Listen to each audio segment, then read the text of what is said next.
Poem आहे teenagers prayer. आता सगळ्यात महत्त्वाचं टीनेजर्स म्हणजे काय, तर टीनेजर्स म्हणजे वय वर्ष 12 ते 19च्या दरम्यानचं वय.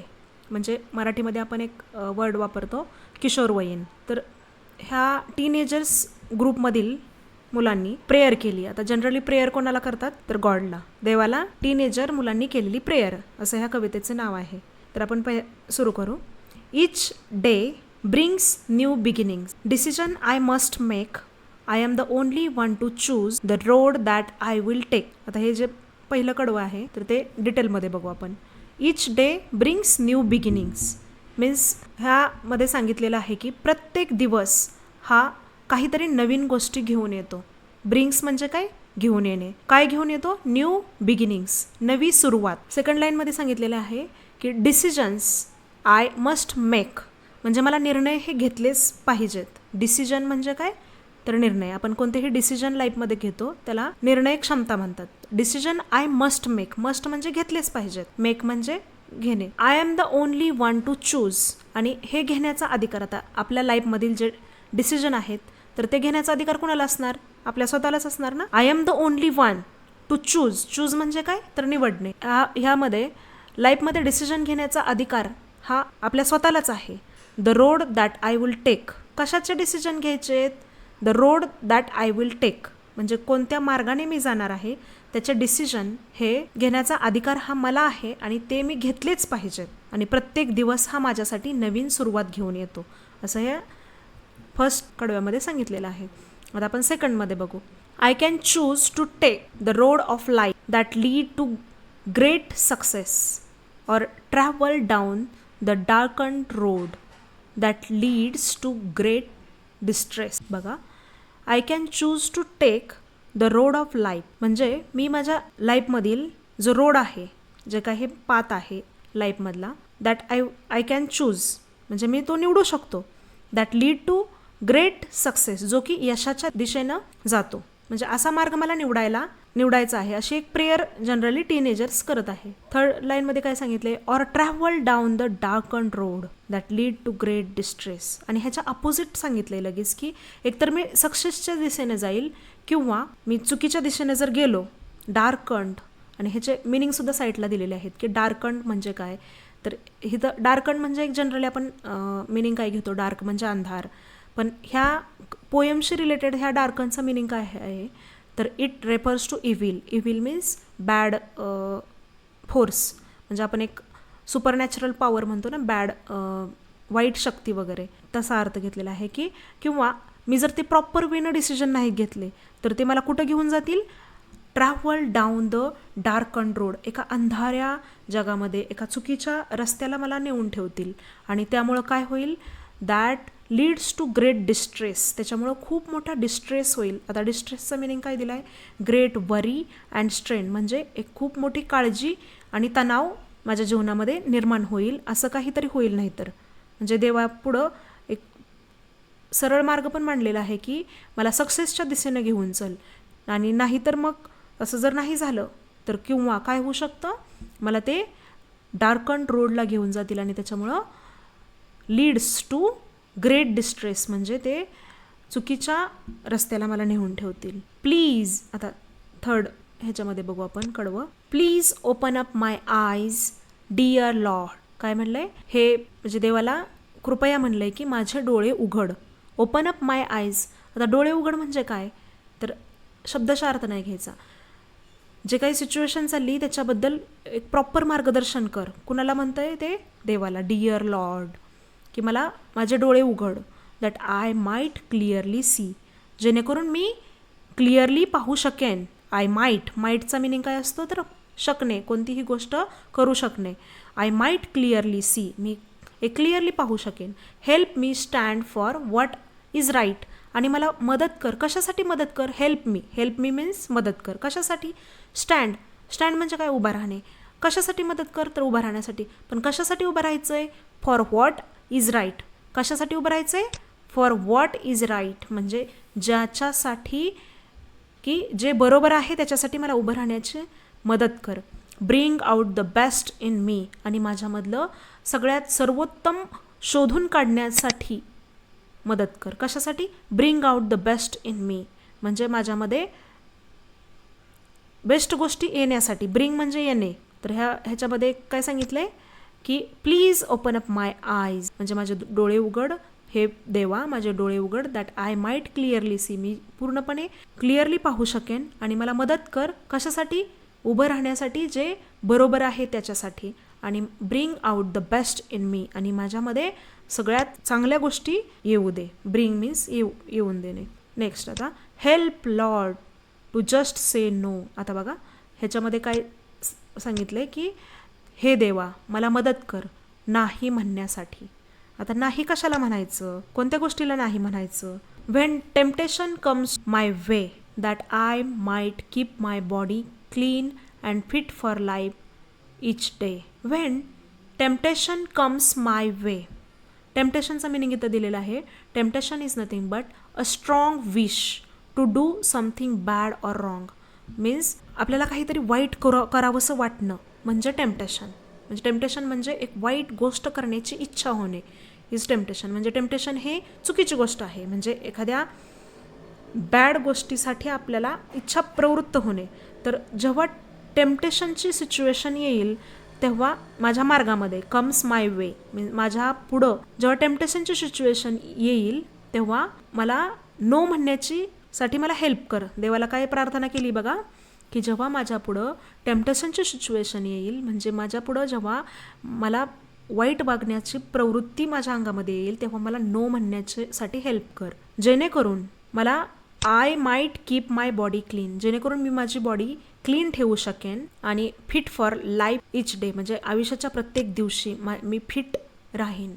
जर शरीर संपदा जपली म्हणजे इन ऑल अँगल काही असू शकतं की आपण प्रॉपर डाएट घेऊन एक व्यायाम करून बॉडी मेंटेन करू शकतो. आणि ह्याच्याच विरुद्ध ते करावंसं न वाटणं इज नथिंग बट टेम्पटेशन असू शकतं, किंवा एक चुकीच्या मार्गानं रॉंग डाएट घेऊ वाटतो, किंवा एक्सरसाइज करावंसं न वाटणे इज ऑल्सो टेम्पटेशन, किंवा चुकीच्या गोष्टी असू शकतं.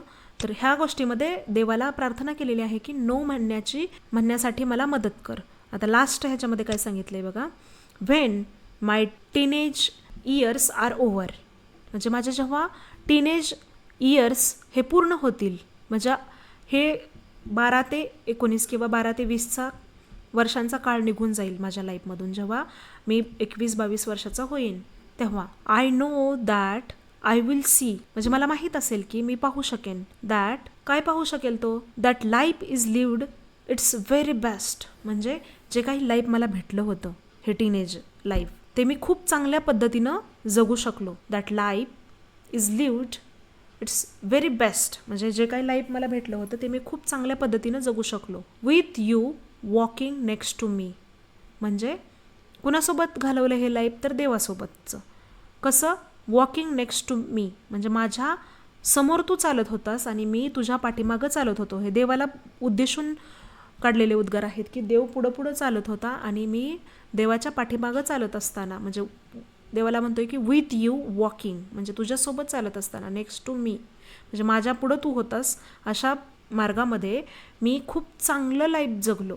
आणि तेव्हा म्हणजे ह्या लास्टच्या ह्याच्यामध्ये सांगितलेलं आहे की माय टीनेज इयर्स आर ओव्हर, म्हणजे जेव्हा माझं टीनेज निघून जाईल आणि मी 21-22 वर्षाचा असेन आणि मागं वळून पाहीन तेव्हा मी आयुष्यातली सगळ्यात बेस्ट इयर्स जगलो असं मला वाटावं तुझ्यासोबत चालत असताना, तू पुढं असताना, म्हणजे मला मार्ग दाखव. थोडक्यात इनडायरेक्टली सांगितलेलं आहे की तू पुढं चाल आणि मला एक प्रॉपर डायरेक्शननी गायडन्स कर.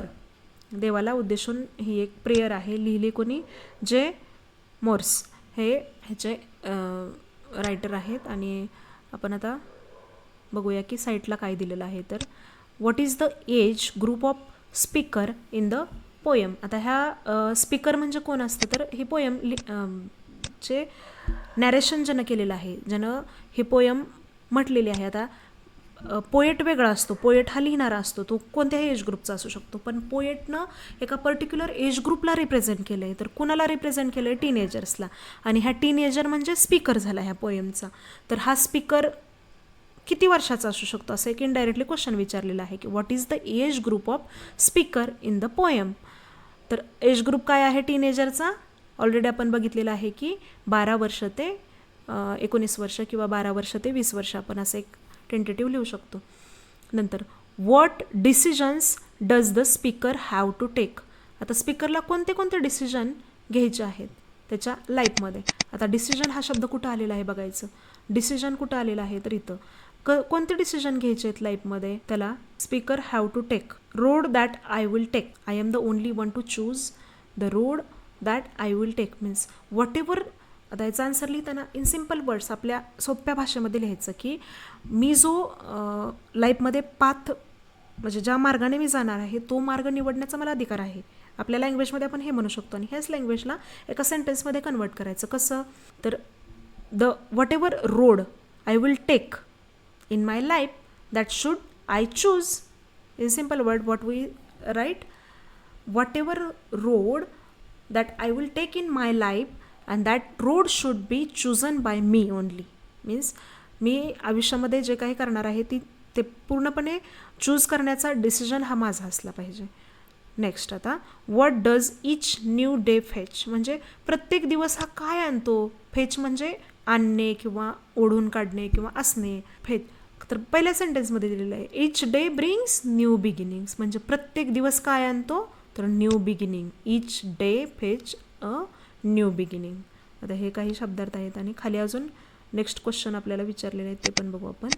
How should one react to temptation. टेम्पटेशनचं मिनिंग ऑलरेडी मी सांगितलेलं आहे की temptation is nothing but the feeling of doing bad things, म्हणजे जे काही वाईट गोष्टी करावंसं वाटण्याची जी फिलिंग आहे ते म्हणजे टेम्पटेशन असतं. आणि ह्या टेम्पटेशनच्या बद्दल कुणी एखाद्यानं कसं रिॲक्ट व्हावं तर टेम्पटेशनच्या सिच्युएशनमध्ये डायरेक्टली नो म्हणावं, म्हणजे ते करू नये असं एक आतून उत्स्फूर्तपणे वाटावं.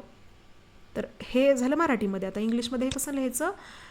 what should one react to temptation? Anyone should react to temptation by saying no for that situation. असं एक लिहू शकतो आपण की त्या सिच्युएशनला डायरेक्टली नो म्हणायचं. We should say no to the temptation. What effect, आता नेक्स्ट बघू.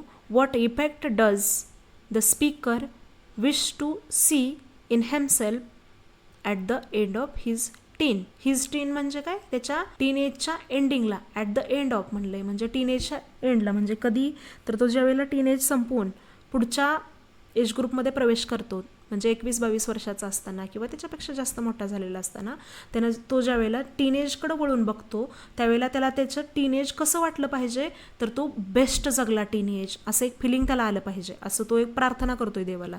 लास्ट ह्याच्यामध्ये सांगितलेलं आहे ट्रान्झामध्ये की that life is lived its very best, म्हणजे मी आयुष्याचा तो जो काळ आहे तो खूप छान पद्धतीनं देवासोबत घालवला असं एक फिलिंग मला आलं पाहिजे जेव्हा मी लाईफकडे वळून पाहिल तेव्हा. That life I lived its very best is the answer of this question. What effect speaker want this effect.